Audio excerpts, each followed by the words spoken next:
toute la bonne volonté que tu as est de te former.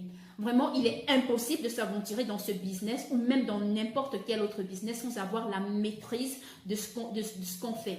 Et l'avantage avec ce secteur d'activité est que on n'a pas forcément besoin d'avoir une quelconque formation. Google et YouTube vont te fournir absolument tout ce dont tu auras besoin de savoir pour te lancer. Donc, en premier, forme-toi.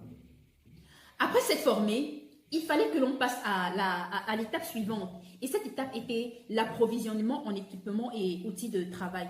Je tiens à rappeler que nous ne faisions que la classe de première en ce moment-là et donc nous étions deux bons fauchés.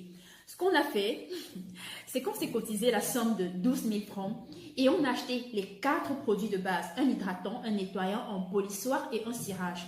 Pour le reste, et là vous allez vous casser les côtes, on a ramassé des contenants vides de produits pour cuire et on a mis de l'eau dedans. Oui, il le fallait parce que on ne pouvait pas se prétendre professionnel et atterrir chez un client avec 4 000 produits. Ce n'était pas possible. Il fallait que l'on soit crédible. Et pour ça, il fallait donner à voir. Donc, on a pris ces boîtes vides pour étoffer notre matériel. Mais en réalité, on n'utilisait que ces 4 produits-là.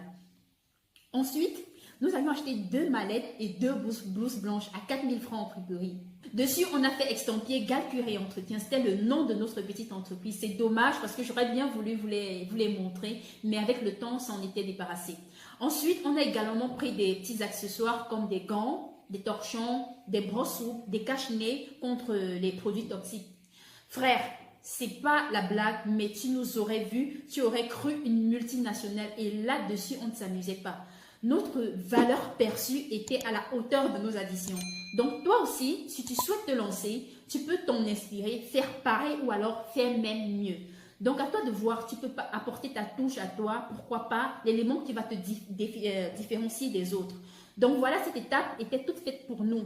Il fallait maintenant que l'on pense à la prochaine étape. Pour cette étape, il s'agissait de définir une stratégie marketing, une stratégie de communication qui nous permette de toucher directement notre cible. Nous n'étions pas des professionnels d'études de marché, mais nous étions au moins sûrs d'une chose, c'est que notre cible était pour une classe, notre service, était pour une classe aisée.